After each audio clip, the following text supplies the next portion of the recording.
Hello, and welcome to DeKalb Talks Tourism. We're going to have a great show for you today. We'd like to welcome Dr. Kyle Hight from Georgia State University Cecil B. Day School of Hospitality. Welcome, Dr. Hight. Thank you so much. It's great to be here.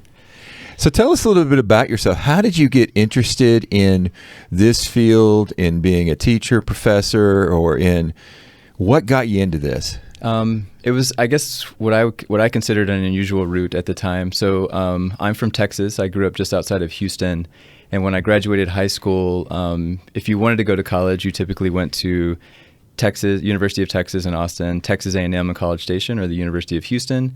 And so I kind of wanted to get away from home, but not too far away. So I chose to go to Texas A&M. Yeah. My cousin was going to go there, and I had an uncle that had gone there. And so I thought that would be a really good move.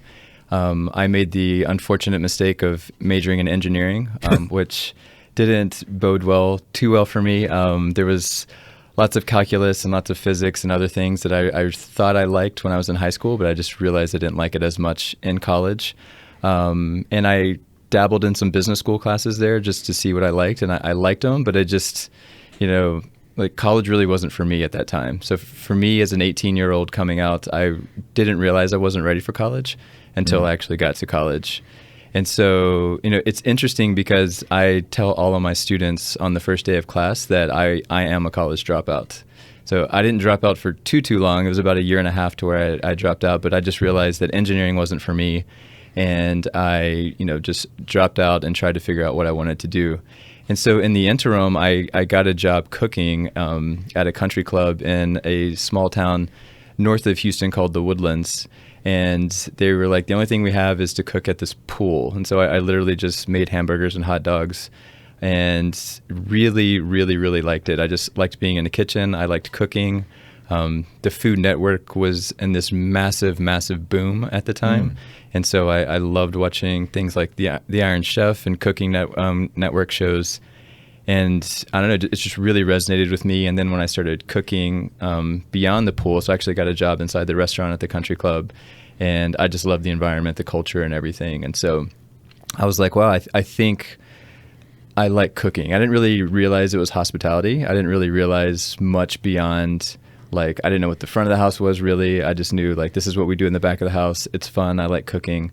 And one of my mentors at the time was like, if you want to be serious about this, the only school you can go to is the Culinary Institute of America. And so the CIA for short. So at that time, they only had the campus in Hyde Park, which is their original campus, and in Sonoma.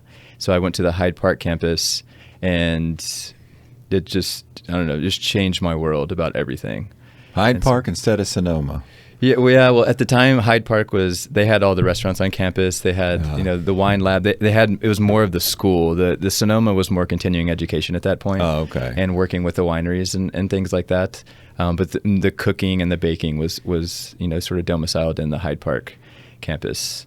But, before I dive into the CIA experience, just being in a kitchen and the hospitality and just, serving people, it was the first time in my life where it really resonated.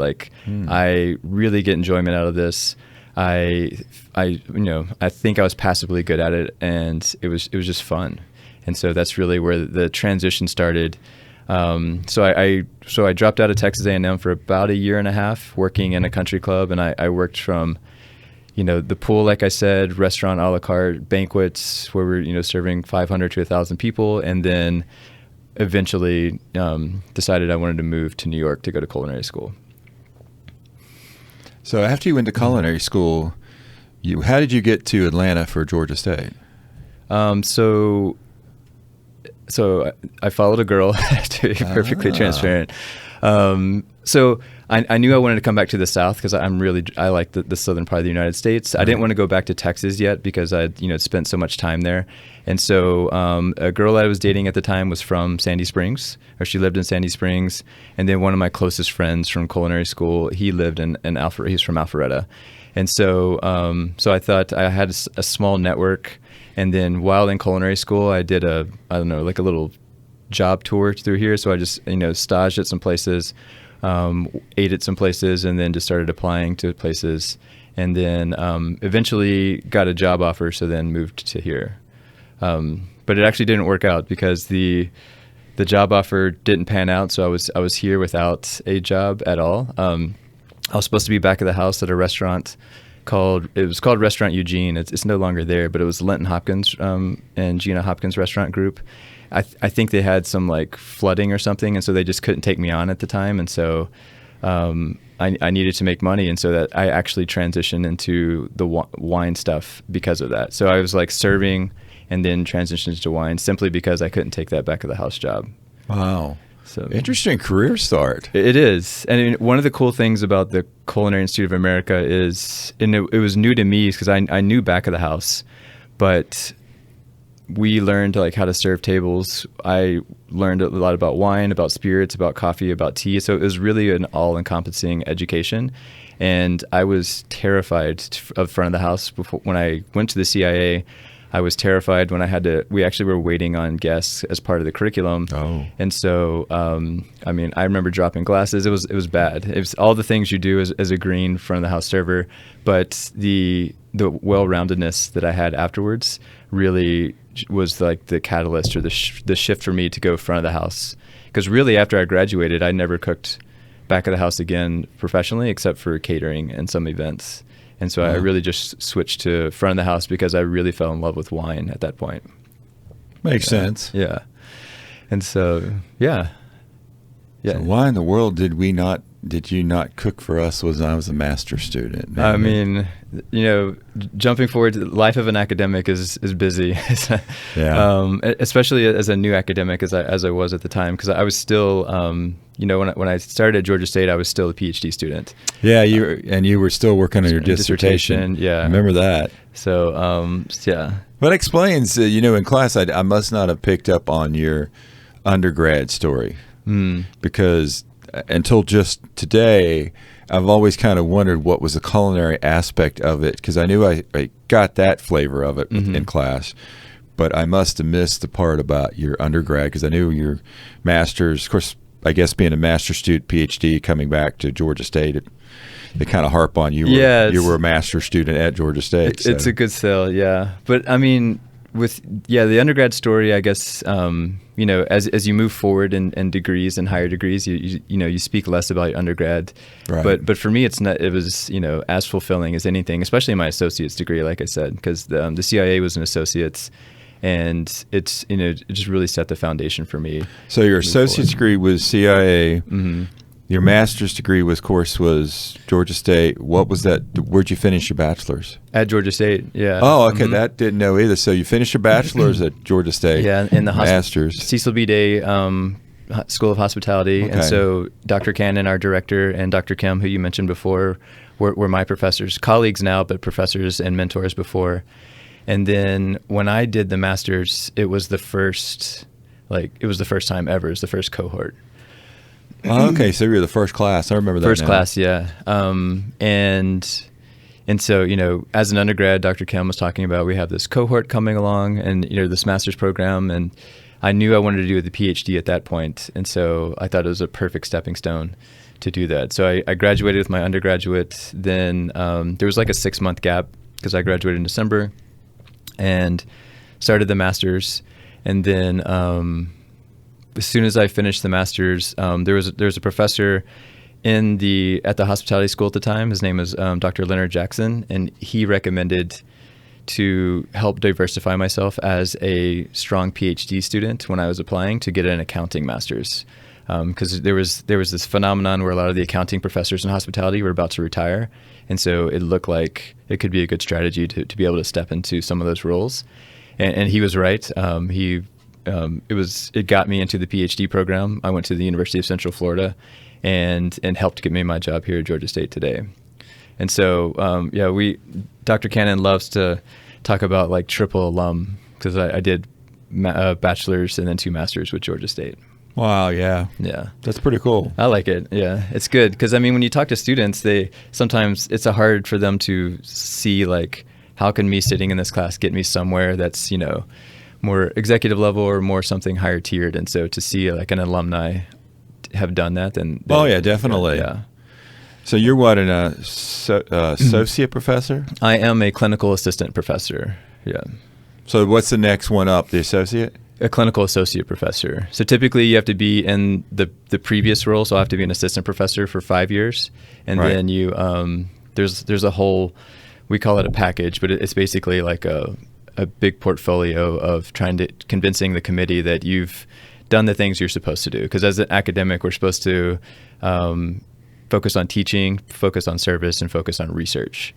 And so you have to convincingly illustrate how you've done really good in those things. And then if the committee at the Robinson College of Business approves, then it goes to the president and then to the provost, and then you get promoted. So are you on the tenure track? No, for clinical is like an annual contract, and so we tenure track. Their primary focus is research and teaching. Their primary focus is teaching. Yeah, because I don't basically no one over there except for Dr. Ben. On tenure track, yeah. Dr. Lawrence got it, and Dr. Cannon, she's had tenure for a while. So they're only two in our department. Learning all that in my class right in now. Your PhD studies, yeah. So we talked about your non-management positions in restaurants and your culinary degrees. What we haven't really talked about, because you love the restaurant, you love the back of the house, then you moved to loving the front of the house. Mm-hmm. You love the wine experience you had. What got you to figure out, because just because you got your master's degree in hospitality and in accounting didn't mean you had to go become a PhD professor. So what led you into that? Yeah, so great question. And so that actually started, so I graduated, going back to my story where I graduated, had a job in the back of the house, and then that fell through. So I went front of the house. And so I went full tilt into wine buying. I got my wine certifications then. I don't know if any of the listeners have ever seen, there's a Netflix series called SOM. SOMM, and it's short for sommelier, and it's a series that came out. It must have come out 2015 or maybe before, but it basically follows these students who were studying for the quartermaster sommelier's master sommelier exam. And so there's 4 levels, and so 1 and 2 are pretty straightforward. 3 is very difficult, and 4 is almost impossible. Looking at it statistically. And so it just shows these individuals who, they have, note cards that are like stacked, look like there's 1,000 note cards in the stack that they're studying. There's, they're smelling wine, and they're like saying things like, it smells like a newly opened can of tennis balls. And it smells like, just crazy, crazy stuff that you're like, it sounds crazy. When you think about it, you're like, oh, maybe I could get that. And so they're doing all these blind tastings.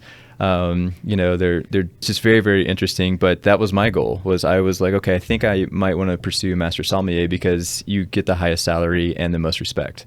And so that was something, and you learn a lot, and you get the best jobs. And so I think I want to do that.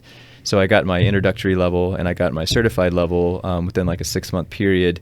And then the advanced I knew would take like several years of studying, because there's a pretty big gap between the certified and the level 2 and level 3.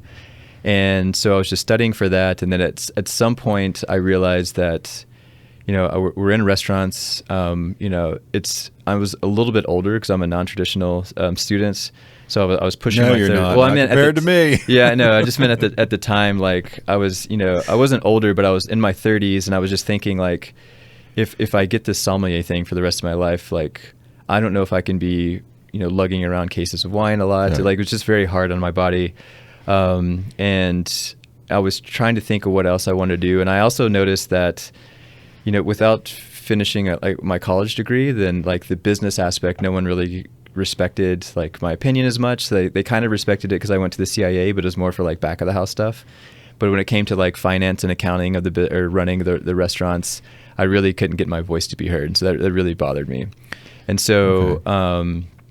I decided, like, there's a great hospitality program here in Atlanta at Georgia State, and I think I could get in because I think they would want to take a culinary school graduate. And so I decided, like, I'm going to apply and get my bachelor's. And so that was for me in 2009. And then, not immediately, but like within a few semesters is when I had Dr. Kim for a class, and we got along really well.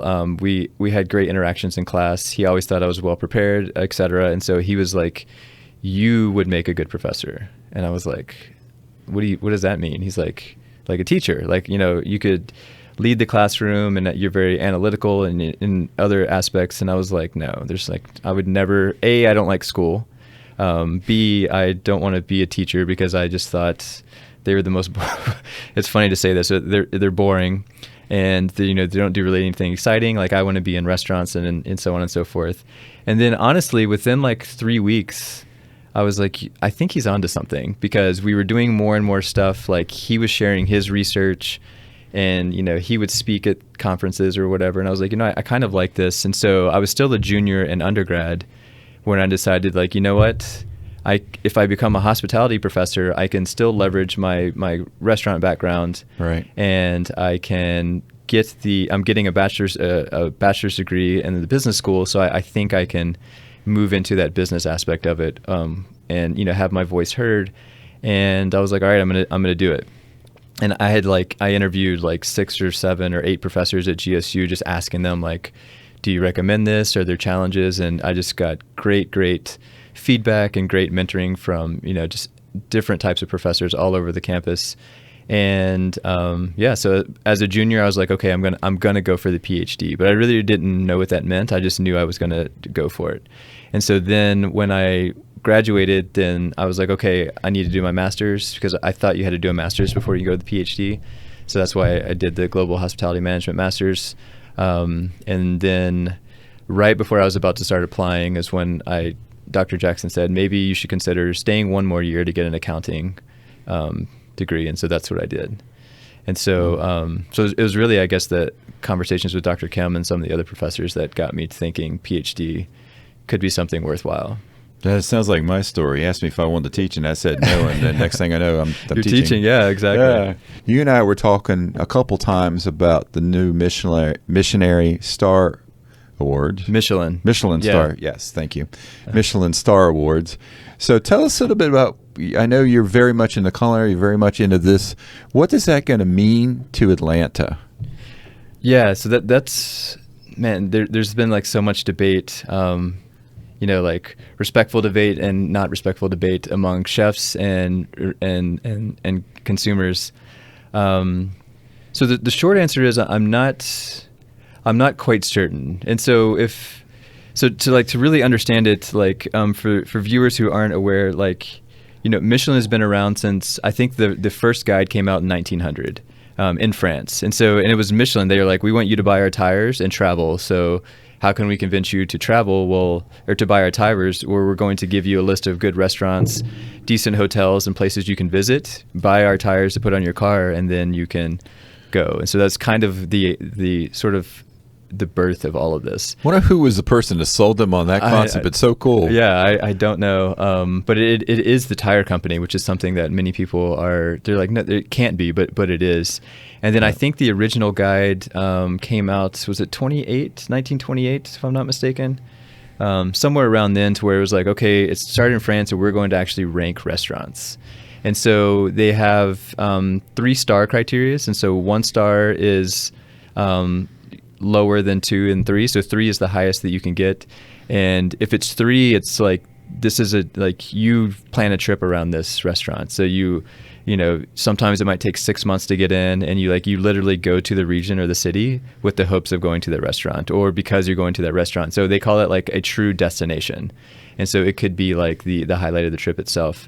And then there's 2 stars and then 1 star. So they have the criteria of what that would look like. And, it started, so late 20s, if I'm not mistaken for the date. And then it was European and then in Asia. And so we really didn't see them in America until 2005. Oh. And so they have a really, really, really storied history. And it is like, people who even don't know restaurants, if you say like Michelin starred, then they know that. And so it has this really, really big sort of like, it's kind of like a bandwagon effect, or there's just this really powerful name attached to it.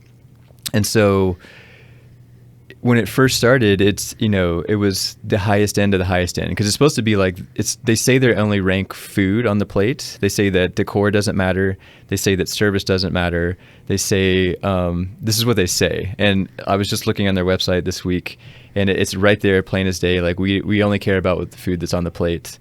And so, I mean, I don't work there, so I'm not gonna say it's not true, but I personally find that very hard to believe. Yeah, the whole concept seems like it's a full package, but it is. And so, I mean, I think their argument is that, the higher end food, if you really care about the food, you're going to care about the service. And to their credit, there are like 3 Michelin star restaurants in subway stations in Japan, for example. I think there's some restaurants, I shouldn't even call it a restaurant, there's like food carts that have like a 1 Michelin star. And so Wow. It does kind of lend to that credo, but at the same time, for the really high end, I don't see how bad service, I think, could take it down. There's like no question. Well, I have been to dumps that have had phenomenal food, but phenomenal on the concept of what it is, not on phenomenal on like a Michelin rating. Yeah, and so that's the one thing that's why it's so hard to answer your question, like what does it mean for Atlanta, because the ranking system is so secretive. And so Okay. I don't know anything about like how they rank it. I know they say it's based on food. The 5 criteria, number 1 is quality of ingredients. Number 2 is their harmony of flavors. 3 is the mastery of techniques. Number 4, they say, is does the personality of the chef expressed in the food itself? And number 5 is consistency across all menus and across multiple visits. And so they say those are the 5 criteria. How do they know the personality of the chef in the food? That's an interesting one. Yeah, I mean, I guess if it's, I don't know, like if farm to table is pretty big here in Atlanta, and so if it's really, really seasonal, or if they like to, maybe they're like Italian food, but, have a little twist on it. And so like what their twist is on Italian classics or something like that could come through. So what does it mean for Atlanta? So I think it could solidify our reputation for those who aren't from Atlanta. Because I think for everyone that lives here, we know that our food is quite good. Especially Michelin has a Bib Gourmand ranking, and so it's not 1, 2, or 3 stars. It's a step down, but it's basically those restaurants that are considered affordable, and those restaurants that are like very unique. And so, to put it in context, I think of Buford Highway, Right. and so you see restaurants that they may look like they're part of a strip mall. They may not have, the most cutting edge decoration on the inside. They probably could use a coat of paint somewhere, but like the food is outstanding. It's authentic and it's packed all the time, and it's affordable. And so for the Bib Gourmands, I expect a lot of restaurants will receive that in Atlanta, and I hope it will help those restaurants. But I feel like though people already know about these restaurants anyway, and so that's really the argument: is does the Michelin star help, or any sort of Michelin ranking help profitability? Does it help the city? Does it help it draw people coming here? And it's a very difficult question to answer. Yeah, but like when you were talking about Buford Highway, because Buford Highway is such a gem, but it's also a very complicated place to market.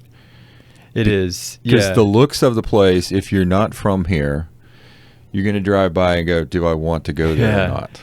And that's a good point. And so I'll talk a little bit in a second about the research behind it. But I do think if the Bib Gourmand restaurants and if they were like these Buford Highway type restaurants were able to market it correctly, then I think that could be a big boost for them. But usually, in my experience, those restaurants aren't the strongest at marketing anyway. And that's so correct. it could be something, whereas an organization like yours or something from the city of Atlanta, they might want to do something to market it a little bit better, or at least maybe assist these restaurants. So have they started ranking those restaurants? Do you know about if they've ranked any of those yet? So all restaurant rankings, including Michelin stars, the Bib Gourmand. Michelin also has one called the Green, Michelin Green, which is basically if you're a sustainable gastronomic restaurant. that it started in 2020, so I'm not sure if it's going to be here in Atlanta, but if it is, then that would be rated. That will all be announced on October 24th. Okay, so they've ranked at basically everything that's going to be ranked, at least for now.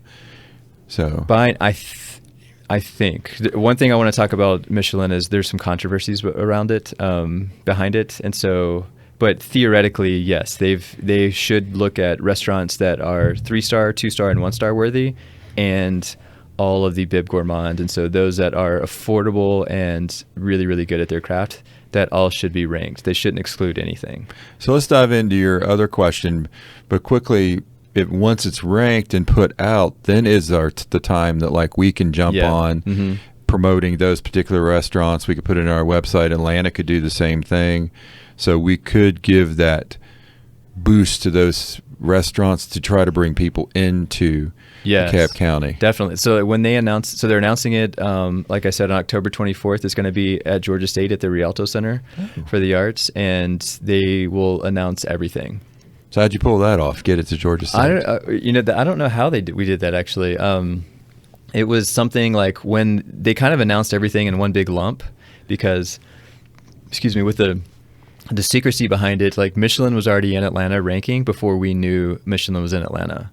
According to that, maybe some of the people who got Michelin here knew that they were coming, but I don't think anyone really knew exactly when. And so I personally, when I read that like Michelin was here in Atlanta, I think it was announced over the summer, I was literally shocked because I didn't think, I thought there would be some other cities before ours. But they just did Colorado and they just did Florida. And so it makes sense that we're here. I just didn't know we were in the running. And I didn't know there was a process to get Michelin here.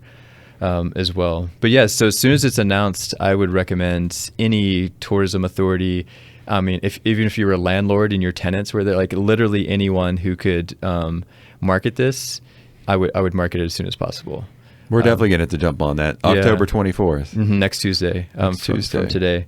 And so that's a good segue because there is a limited amount of research about what do Michelin stars do for consumers, and there is this what they call the Michelin effect for some studies, and so it is it's mostly geared towards the higher end, so the 3, 2, and 1 stars, or at least that's how the studies were conducted to look at the actual stars. But I think the Michelin name could trickle down to the Bib Gourmands as well, but people are usually less price sensitive because they expect it to be great, and so they're willing to pay a little bit more.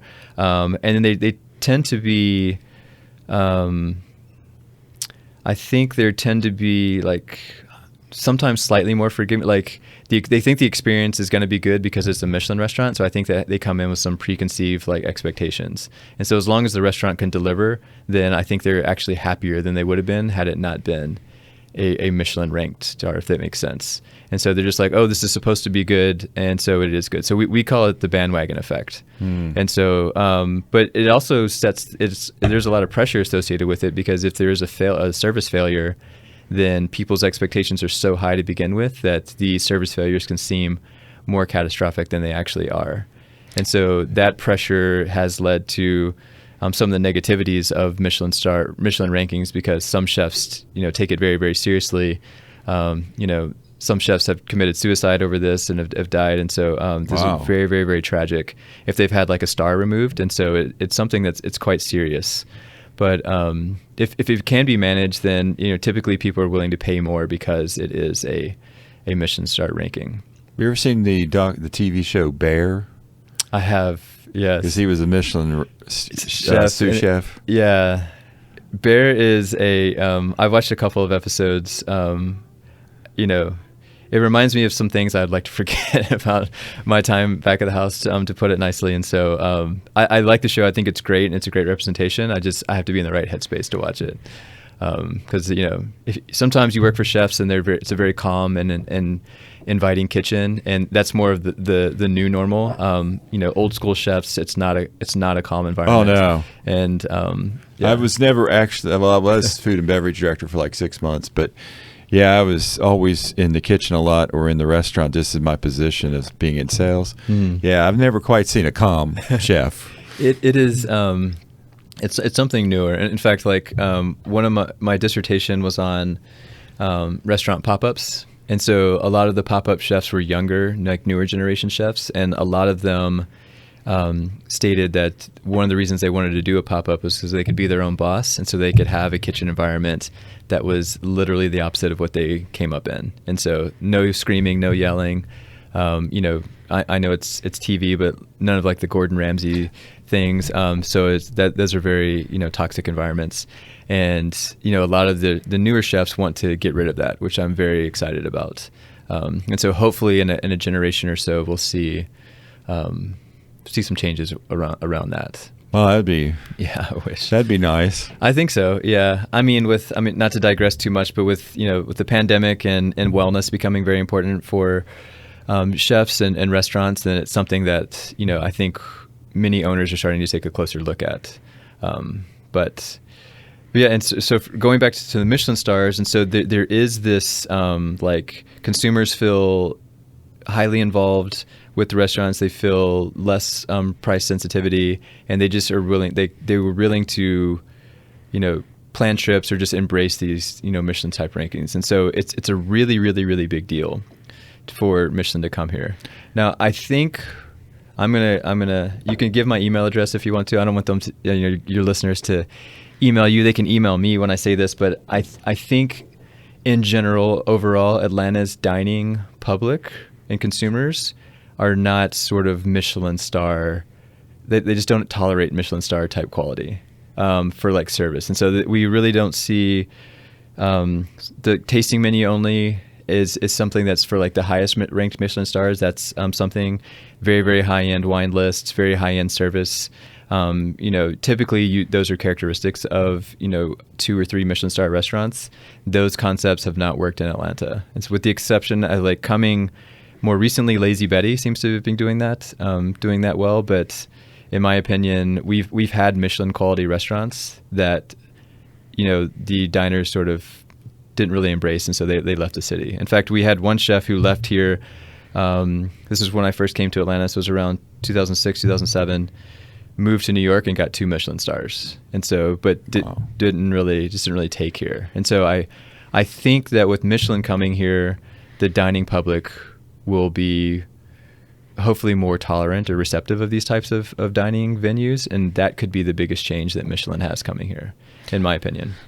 Well, I guess it could be also when we bring in out-of-town people, they're coming expecting that. I think so, yeah. I think that could be good, but we just like we say a week, because I've been in Atlanta for a while now. We don't like so much like fussy dining. We like I think a little bit more of a scaled down comfort thing, and I think that's not quite Michelin tiered, and so I'm curious to see what the inspectors will say. So like my favorite restaurant in the city is Boca Lupo, for example. And when I look at the criteria with quality of the ingredients, harmony of flavors, personality, I think it's in contention of getting a star. But it's a neighborhood restaurant. It's loud in there. They're only open 4 days a week, and so I'm really curious if they will get it, because it's not like this higher end thing that Michelin seems to be geared toward. I guess as we talk, I'm curious about, because the staffing issue in Atlanta is really bad right now.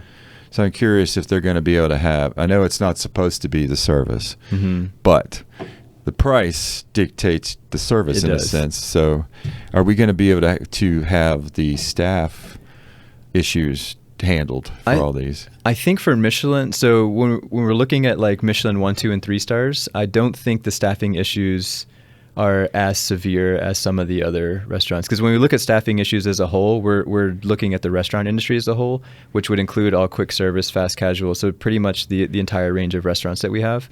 When you look at restaurants who are sort of in the 1, 2, or 3 star tier quality, I don't think they have as big of an issue with staff turnover. Now, it's still higher than other industries, but it's not like, they'll have, quote unquote lifers, or those who have been there for a really long time. And so there are restaurants here whose service I think are as impeccable as anything I've ever seen, as good as any 3 Michelin star restaurant I've been to. And so I think they will be okay. I think staffing issue is more on the non-Michelin contenders. Yeah, because when you're at the Michelin ranking, the price is going to also dictate the tip. Yeah, your salary. Yeah. So your salary is going to be there because the price is there for the tip to generate the price, and that makes perfect sense. The middle or lower end or fast foods they're not really the tipping aspect. Yeah. And it's in the higher end restaurants are the ones like when I talk about wellness and we talk about, giving benefits to employees, the higher end restaurants have the money because they have the massive check average. I mean, their prices are basically inelastic. And so they can pay salaries. So it's some institutions, they're tasting menu only. It's upwards of $250 to $300 a person, and so they can pay benefits and they can pay a salary. So it's not fluctuating day by day. And so these types of restaurants have the capital, and so people want to work there. And so that its turnover isn't as bad of an issue, and they can invest more in training. They can do a lot more things. Is there currently what's considered the highest? Not with the Michelin because we haven't heard yet. Mm-hmm. But what is there a ranking right now? Would say the highest number one restaurant in Atlanta Metro.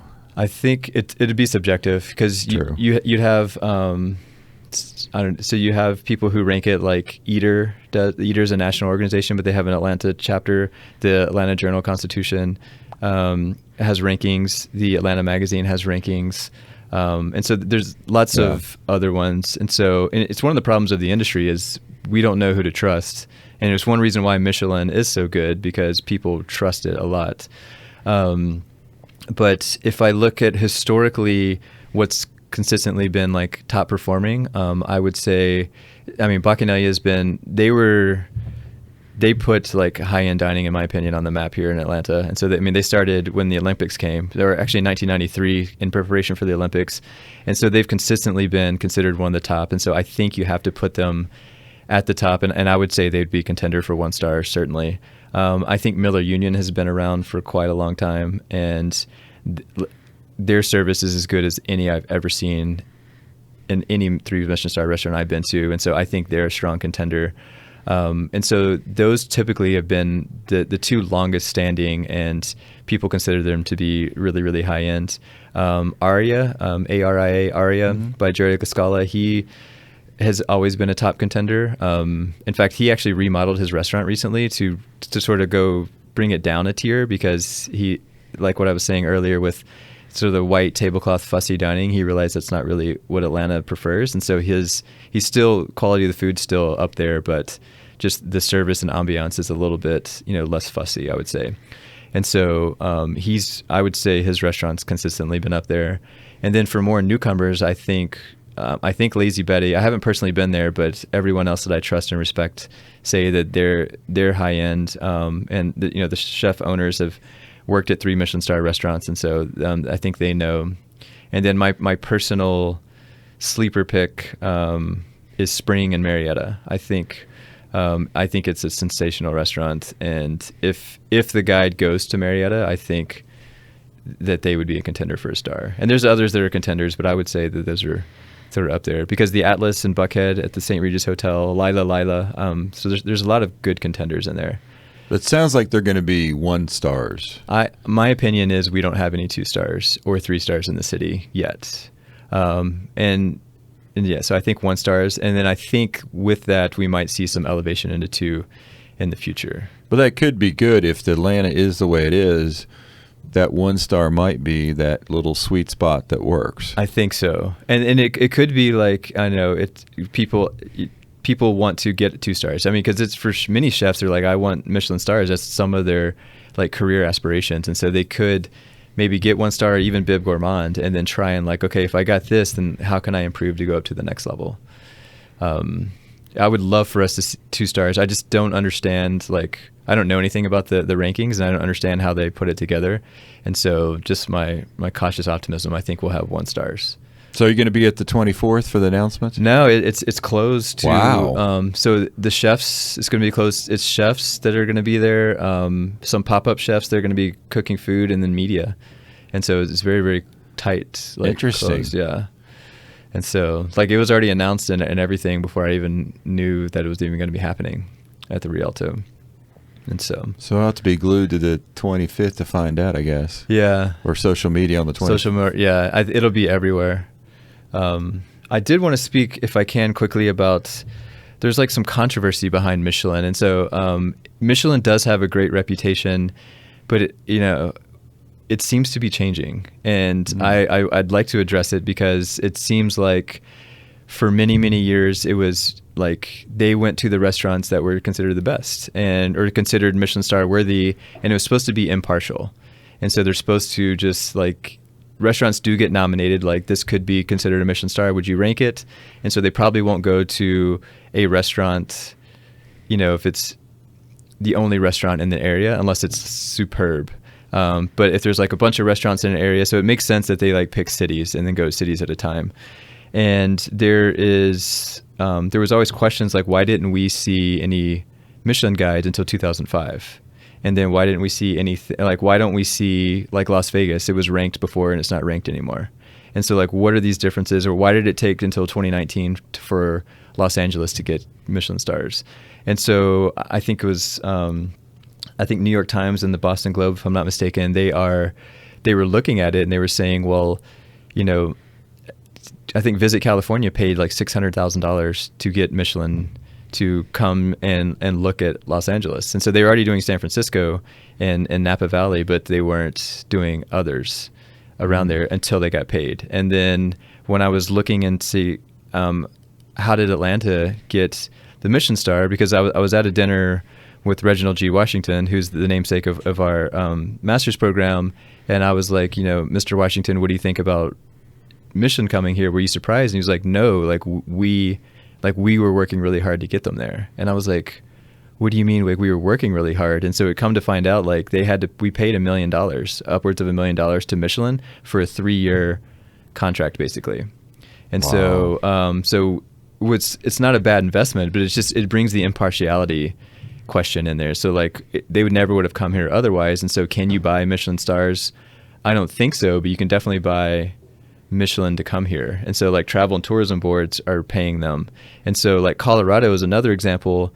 I think it was Aurora, Colorado chose not to, participate in Michelin, which I take as, fund it somehow or make a donation. So they have 0 restaurants in the guide, but other cities who did contribute something do have their restaurants ranked. And so it's unusual. I'm not accusing of anything. I'm just thinking like it lends this, or just raises the question, like, what is it as impartial as it used to? And I get that it's expensive. You have to have inspectors come here. And so I get it. And I'm not saying it's bad. It's just, if Michelin's is trying to find the best restaurants in the world, it's obvious that they're not doing that. They have to like get a funding or something like that. And so, so they're coming. So somewhere in Atlanta, they paid $1 million. I think the ACVB was involved in it, with getting it. And like I said, I would have paid it if I were Atlanta. Like it makes sense. And then they did Florida. Michelin did Florida, so it was Tampa, Orlando, and Miami. But each city like contributed to it. So it's not bad. I'm just saying that if they say it's only based on the food on the plate and not any other criteria, and so they seem to be very objective about everything, but there's a lot of subjectivity coming into it. And so I think I don't think that's a good look for them. And so I wish they would address it, but. Yeah, because it's really from the CVB standpoint, it's nothing different when you're bidding on a convention or bidding on a sporting event, and you have to put up money to do that. Same concept, but those you all know. You do that. This one didn't seem like that concept. Exactly. And so I think, maybe they've been doing this for ever. I don't know. But it's just, as it's come into the United States and in a new light, I don't know. It just raises questions. I was stunned in that dinner when you brought that up and he said that it really stunned me at the GSU dinner. I know. I thought they just were like, yeah, Atlanta's on the map. We are coming to you. But I don't know. And so, it could be now that this is out there that more cities are like, okay, like let's get you to come to, other states, because there's great restaurants all over. And so maybe we'll see Michelin in more and more cities. Do you think they would hit Savannah?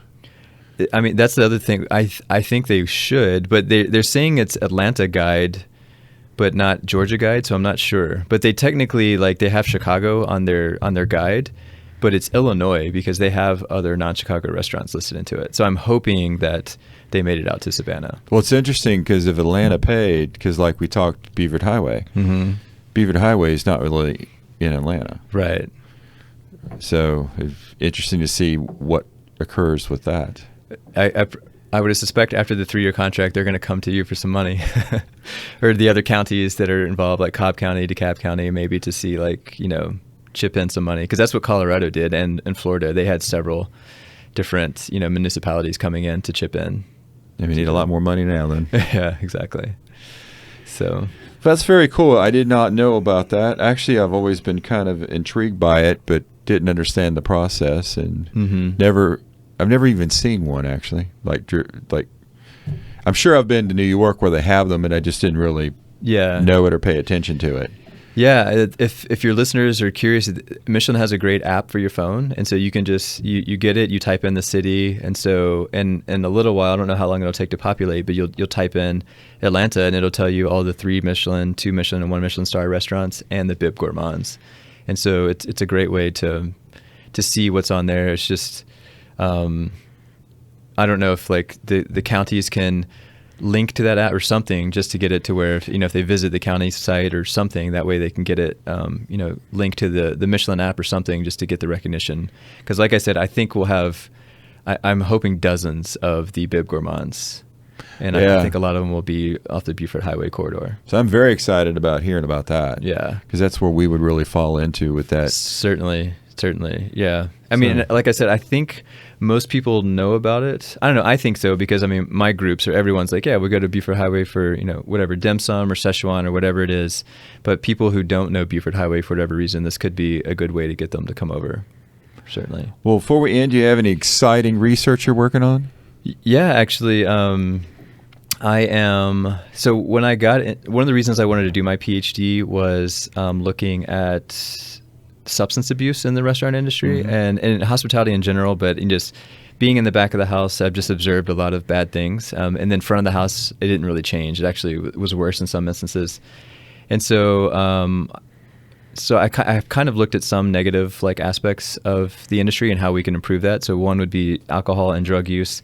I have an alcohol paper coming out that I'm very excited about. We analyzed individuals who were laid off during the pandemic and those who were furloughed during the pandemic, and looked at a few things. Some is their mental health, and the other ones is like, did you consume alcohol more the longer you were laid off or the longer you were furloughed? So we're actually looking to see, like, if you're furloughed for a month, were you different than someone who was furloughed for 6 months? And so in that impact on things like loneliness and alcohol use. And we found, to our surprise, that the individuals who were furloughed, so like they still had a job, they just didn't know when they were going to come back to it, were way worse off than those who were completely laid off. And so typically if you're furloughed, in the literature, the academic studies, if you're furloughed, you're much better because you have a job to work on. Because go back to, and if you're laid off, then typically you fare worse. But during the pandemic, the laid off respondents were much better off, lower instances of drinking, more happiness, lower levels of loneliness versus the furloughed counterparts. And so that was a very unique thing, because there's a lot of times where restaurants, it might not be a pandemic, or it might not be, we don't have really, government shutdowns don't affect us as much, but there might be times where you have to lay off individuals or furlough them. And so the data suggests that furloughing isn't as good as we always think it is. It's interesting. It is. I think it was just because during the pandemic, employees didn't know when they were going to come back. They didn't know for how many hours they were going to come back. And so there wasn't this clean break where those who had a clean break, they could just go look for another job. And so at least there was some sort of clarity. And so that was our explanation of the findings that we had. Is there any research? Because I know I've heard of during the pandemic, restaurants were shutting down.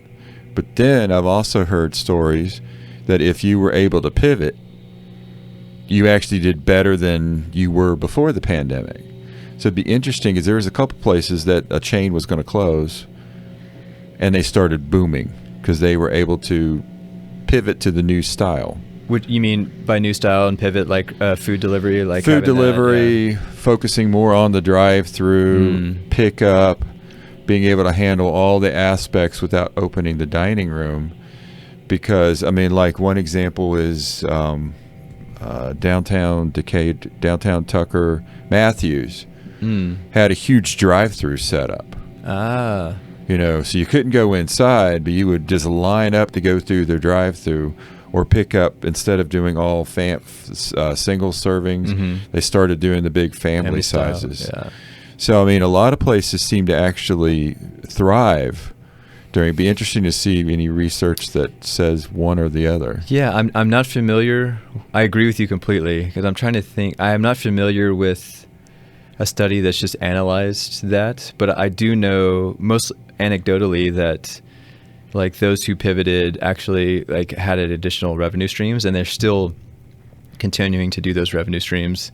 I mean, we could do a podcast about how the pandemic has changed restaurants, but you know, I do think, I think some people survived because of that. I don't know that like a lot of the independent restaurants will continue to do the delivery service once like dining fully resumes, because I think it's a strain on the true independents, I think. But I mean, one thing it did do was, you know, for instance, some of these restaurants had such a like enormous inventory and an enormous menu. And there are studies that have shown, and it's something that I've taught at GSU to the undergrads for a long, long time, is like smaller footprints. So like smaller square footage, smaller menu means you need less rent, less staff cost, lower inventory. And so you don't have to tie all this capital up in both fixed and short-term assets. And so you can really, you know, use your money and pivot more if you need to. And so we're seeing smaller menu items and things along those lines. So I think the pandemic really made them focus on issues like that. And so along the lines of what you said, I'm curious to see like which some of these major changes that they did during the pandemic have stayed there. Because I think a lot of them was just eating away profit.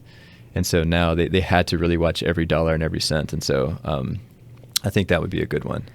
Sounds like another podcast. Yeah, it's just like you said that. It's crazy, and it's something like, cause with my research, I focus on restaurant operations more and more, and like for the pop-ups, those chefs who did pop-ups, like the pop-ups they're ad hoc, so there's like one and done usually, so they're used to pivoting all the time because there's not a consistent schedule, and I feel like a lot of the chefs who were pop-ups first did relatively well during the pandemic versus their counterparts because they were used to pivoting all the time. Right. And so that was another study that I would like to pursue.